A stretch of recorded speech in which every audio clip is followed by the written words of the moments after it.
Welcome to another episode of Let's Talk Tobago. I'm Avian Parks, and today we're on Tobago's quieter northern coast in the small fishing village of Castara. While we're here, we'll explore the Castara Retreats Caribbean Eco Lodges, a rustic alternative that takes you much closer to nature than traditional hotels. In the next half hour, we're also going to share with you the latest of all that's happening in Tobago. And as usual, we start with the headlines. We bring you an update on the expansion of the ANR Robinson International Airport.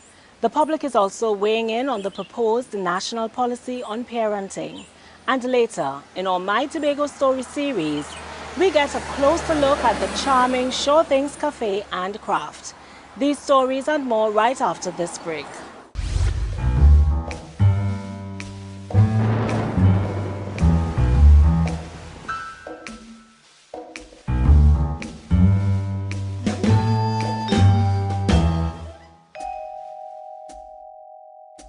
Castara Retreats stands on a hillside overlooking the ocean. The property consists of 16 housing units, each with its own unique qualities and characteristics. This one is called Beachscape. It's the perfect space to do just that. Relax, rest, and recharge with the breathtaking Castara Bay in view. Infrastructure is a critical part of achieving a strong tourism sector. That's why the ANR Robinson International Airport is being expanded to meet future demand. Officials from the THA and Airports Authority held the first set of stakeholder meetings with the residents who will be affected. Kern de Freitas explains. In 1940, the Crown Point Airport was commissioned with a landing strip of 670 meters.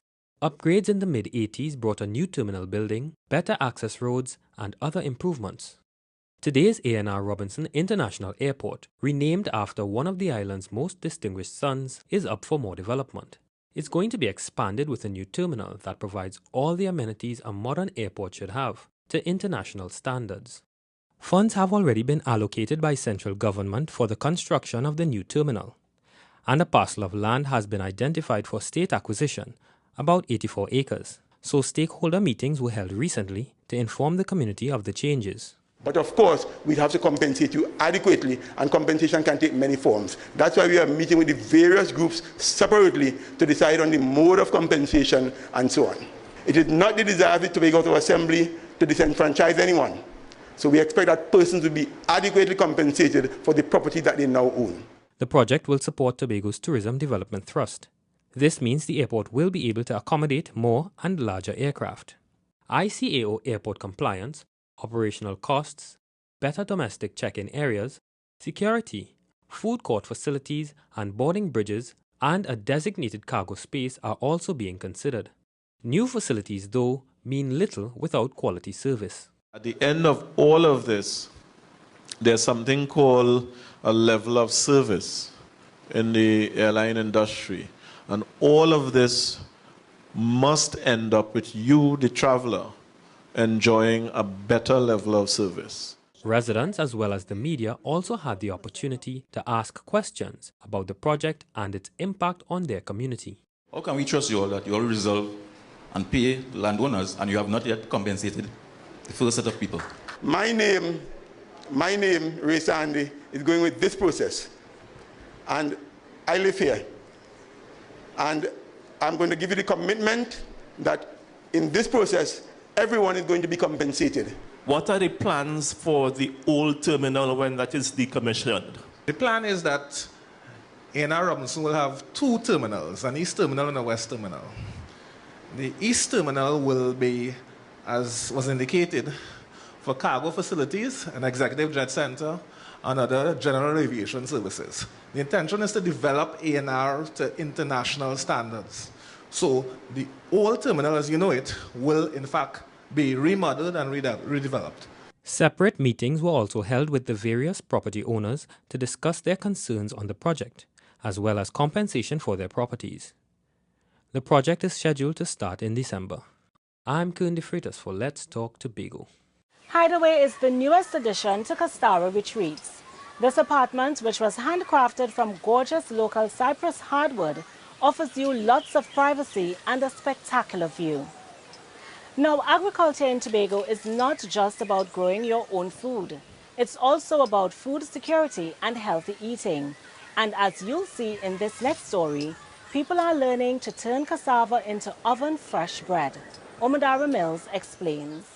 Too many cooks spoil the broth, but not at this cassava bread-making workshop, where 25 participants, along with master baker Rex Collymore, put their heads together to create a Tobago gourmet bread. One of the primary ingredients in this product is cassava meal.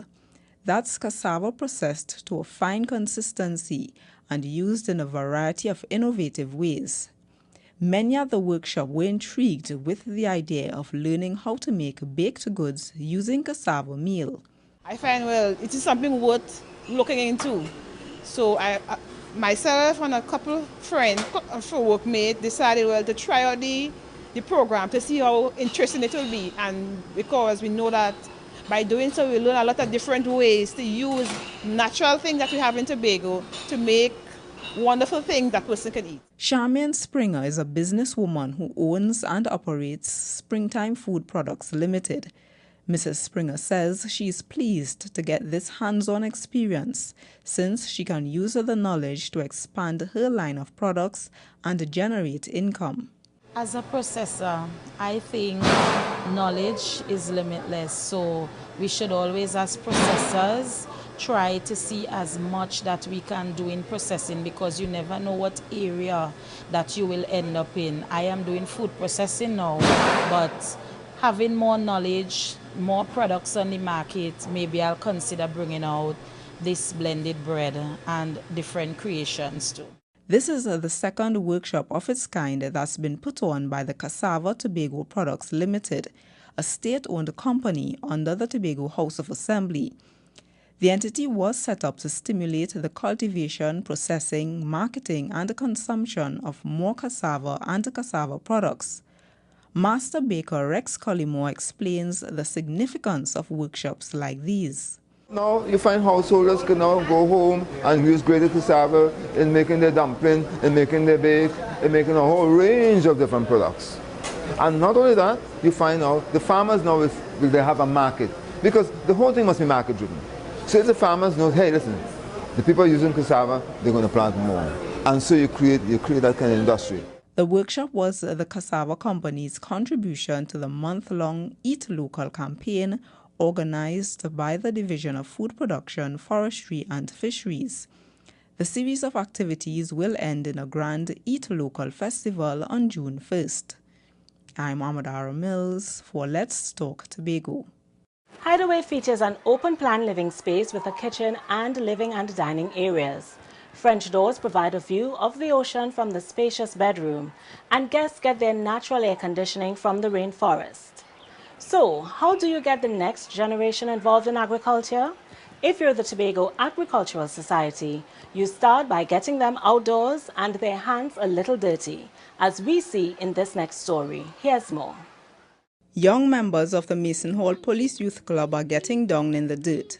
It's because they are eager to learn about planting and caring for fruit and vegetable gardens. Mason Hall is the first police youth club targeted by the Tobago Agricultural Society as part of its Grow What You Eat, Eat What You Grow initiative. It's meant to create greater awareness among young people about the benefits of farming. The Agricultural Society is also assisting the Tobago House of Assembly in boosting the island's food production. Now, if we have to revitalize the agricultural sector and also sustain production in agriculture, we have to get more people involved. And obviously, the youths are one who we're going to target, because you know that in agriculture, there's an aging population. And if we have to sustain agriculture, we must get more youths involved. Children learned about the nutritional and medicinal values of crops such as string beans, melon, ginger, sweet potato, plantain, and flavor peppers. They also learned about how to prepare vegetables and ground provision for consumption. Now, many of these young prospective farmers are expressing interest in the sector. I like agriculture because if you have if you don't have any money, you can do farming and other stuff, so you have enough food for your family. When I want to grow up, I want to plant my own crops. So I don't have to go to the market and buy vegetables. So I could just plant and get and carry it in my house to cook and eat. Dexter Edwards, the leader of the Mason Hall Police Youth Club, is glad that the Agricultural Society engaged his members in this farming project. He says it will support the children's holistic development. Our goal, is to teach the children different things to make them more rounded citizens, for them to showcase their skills, because our service project we're undertaking today, they're exposed to computer training, maths and English classes, athletics, football. So we provide, around these sort of opportunities for them, so it actually help with their development. The Tobago Agricultural Society plans to extend this initiative to other police youth clubs on the island. The organization will eventually host an agricultural competition among the participating clubs. The long-term goal is to nurture full-time farmers from this project. I'm Amadara Mills for Let's Talk Tobago. It's time for a break, but coming up next, Tobagonians had their say on the proposed national parenting policy, and we have the details, so stay with us.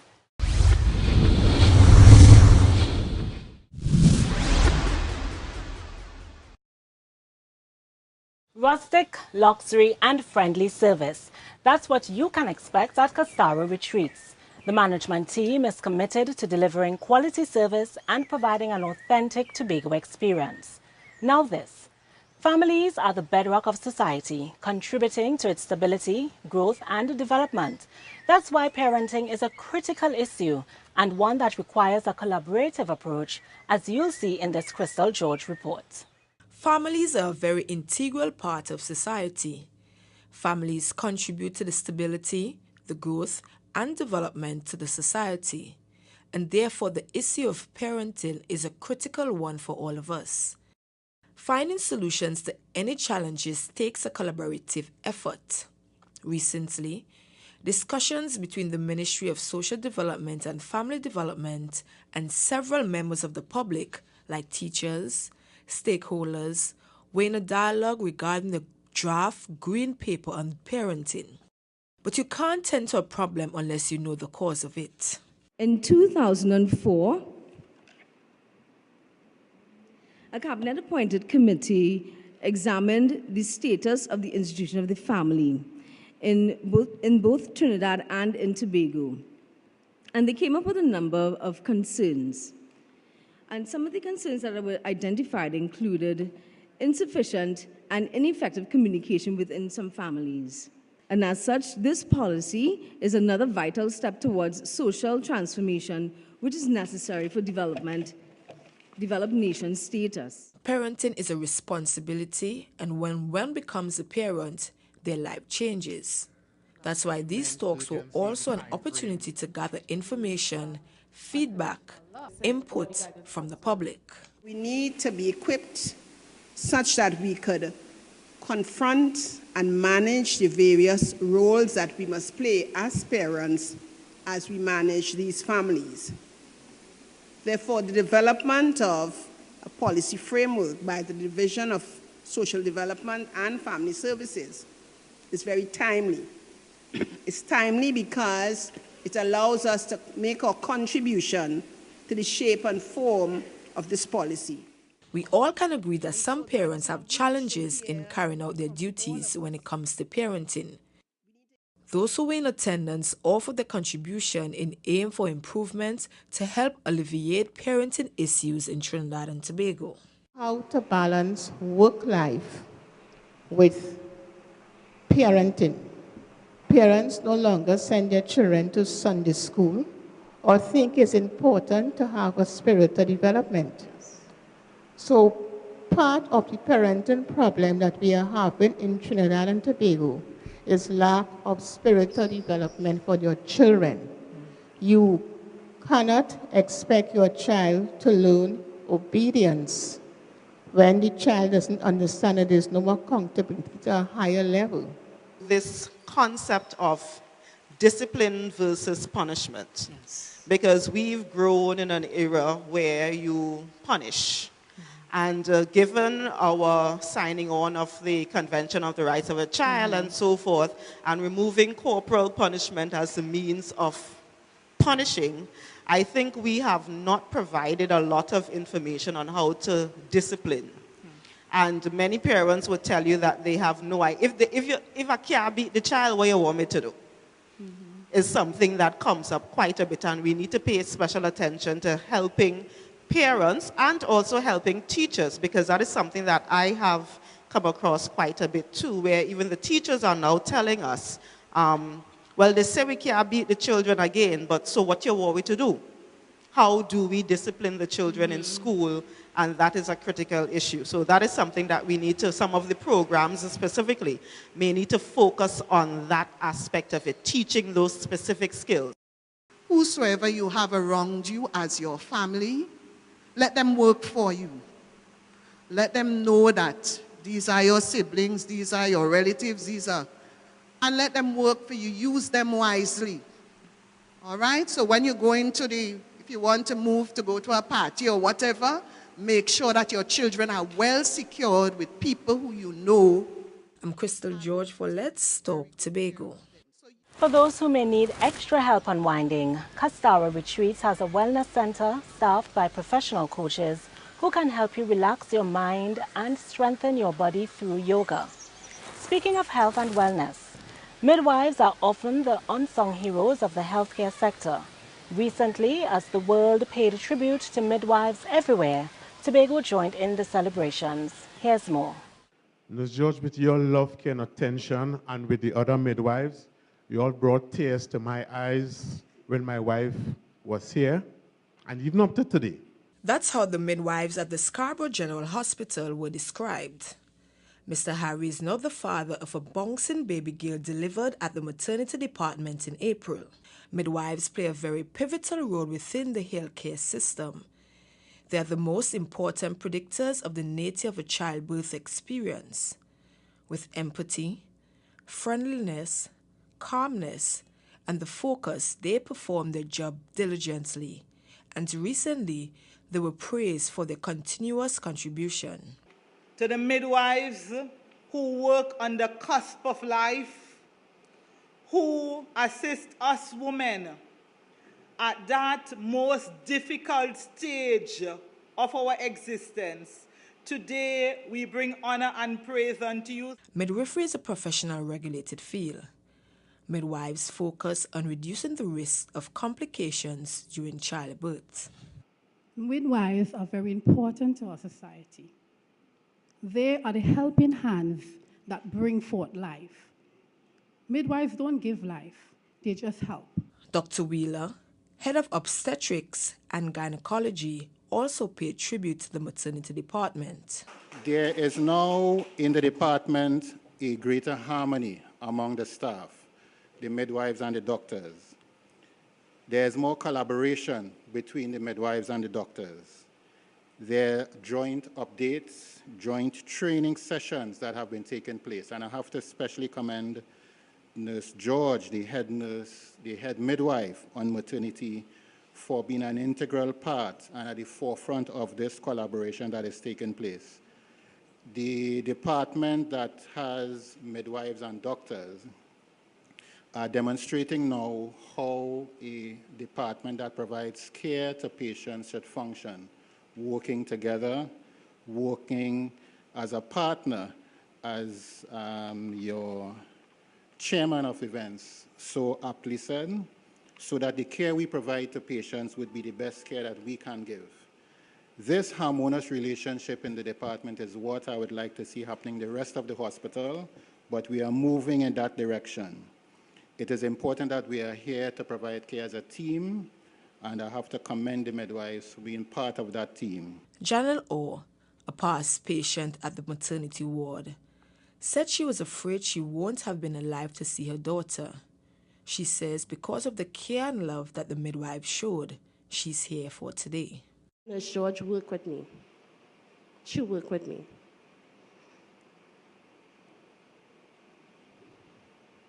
It's a bit touching, eh? because I thought that was the end of it with my life. And nurse would say, no, have faith. We're going to take care of you. When I say the service here is excellent, the nurses, the doctor, I have to say disregard my little mishaps with the little opening at the C-section. The aftercare of the nurses and the doctors was great. If I have to compare Tobago Hospital with Port of Spain General Hospital, Port of Spain don't want anything with Tobago Hospital. The midwife is an autonomous professional unlike any other. International Midwives Day is celebrated around the world on May 5th annually. I'm Crystal George for Let's Talk Tobago. Up next, we feature the charming Sure Things Cafe and Craft in our My Tourism Story series.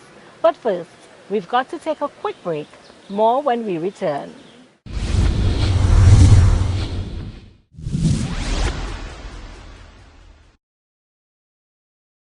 Now we bring you another installment of our My Tourism Story series. This week, we feature the lovely Giselle Beaubrun, owner and manager of the charming Sure Things Cafe and Craft Shop, found in Lambo Village. Have a look.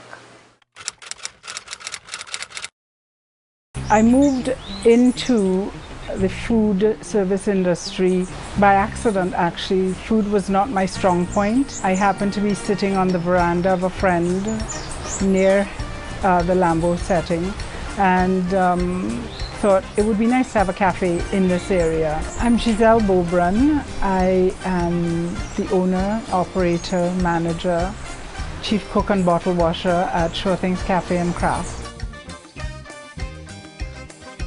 I've been doing this for 17 years in this location. We had somebody who made the food initially, a woman who I would call and tell her what we needed in terms of baked goods and cakes, and she would deliver them every few days to me. And when she moved away, she trained me, and I was able to continue, I think, her level of cuisine. Well, we started off being an extension of, people coming in and visiting. I like to play the music, I like to listen to, offer foods that I like to eat, and have guests in a setting that is beautiful.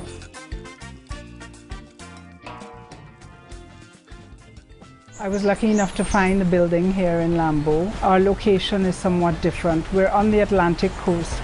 We chose this location because I enjoyed sitting opposite the sea, looking out at a friend's house a few years before I opened this. And the memory of that stuck with me. It can be very soothing to hear the sea. People come into the restaurant and then they step out onto the veranda. And that's when it hits them. The view, the birds, the trees. And then, of course, we feed them. So Sure Things Cafe and Craft caters to a wide variety of people. People who want to come and sit in a beautiful setting, who want to have a nice meal or a light offering, or order a meal and shop for local craft, local as much as possible. So we buy a lot of things from local people, local extending of course to Trinidad too, and using local materials. Our food is healthy with an emphasis on salads and high fiber foods, but there's the indulgence of a yummy dessert at the end of it. We try to source local ingredients for our menu. I get fish in Lambo from the fishermen. There's a gentleman who grows lettuces and pat choys right around the corner. We try and buy local as much as possible, and every now and again we try and grow our own things. The use of technology is very important in marketing Sure Things. These days when print media sometimes goes by the side, or people are not, they're using a lot of social media, and we just have to keep up with that.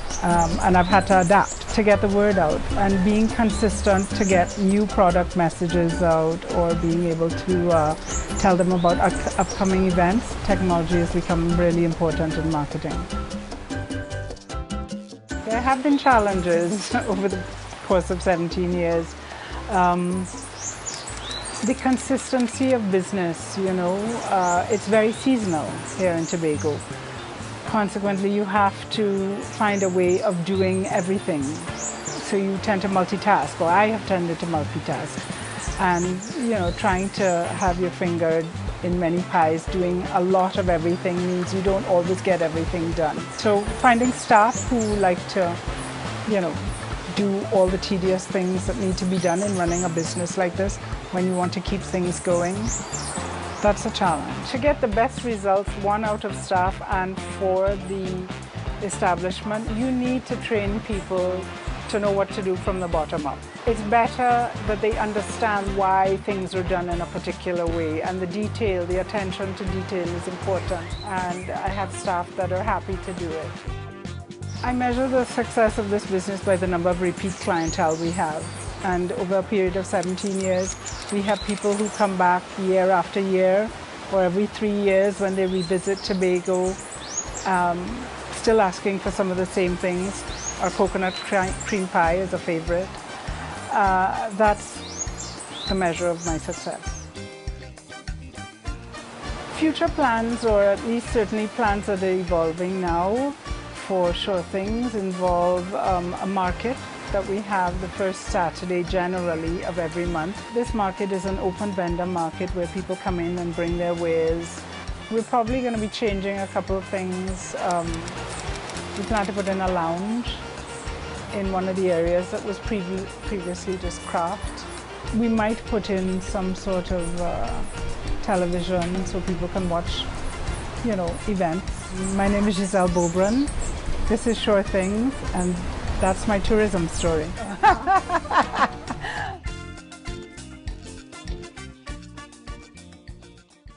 And it's time to have your say. It's the segment of our program where we hear from you. Let's take a look at who had their say this week. Alright, so we're here with Miss Jordan right now. So we're here with Bruce right now. So we're here with Brent right now. We're asking Mr. Philip. And we're asking who's Winchester. I can't cooperate. Does the airport need to be upgraded to international standards? That's our question this week in our Have Your Say segment. We need a better international airport for the people in Trinidad and Tobago. We need, you know, it's A mean you get top grade. You need the airport to change, because don't go on the airport, you can't get certain things. You can't get on a flight until you know somebody. You can't even say balance to go somewhere until it's... No. We have to upgrade. We said we need to do that first. It should be. It must be. We demand that it does. Yeah.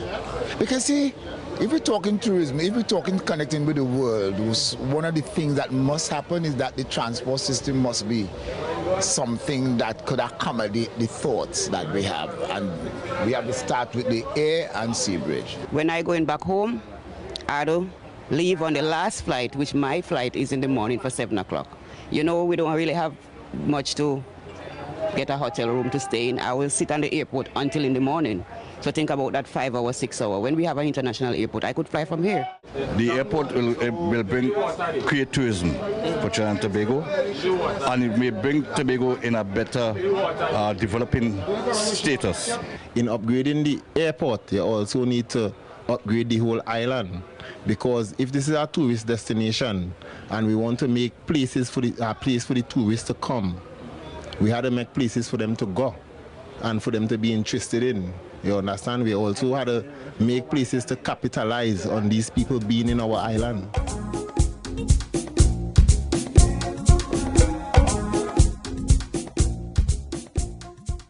We close yet another edition of Let's Talk Tobago. And as always, we thank you for watching. Please email us with your comments or queries about the program. And be sure to visit our website, like our Office of the Chief Secretary Facebook page, and subscribe to our YouTube channel. From our house to yours, I'm Avian Parks, along with the Department of Information, Office of the Chief Secretary, Tobago House of Assembly, wishing you a safe and productive week. We leave you with a montage of the Nurses Got Skills display. Do enjoy.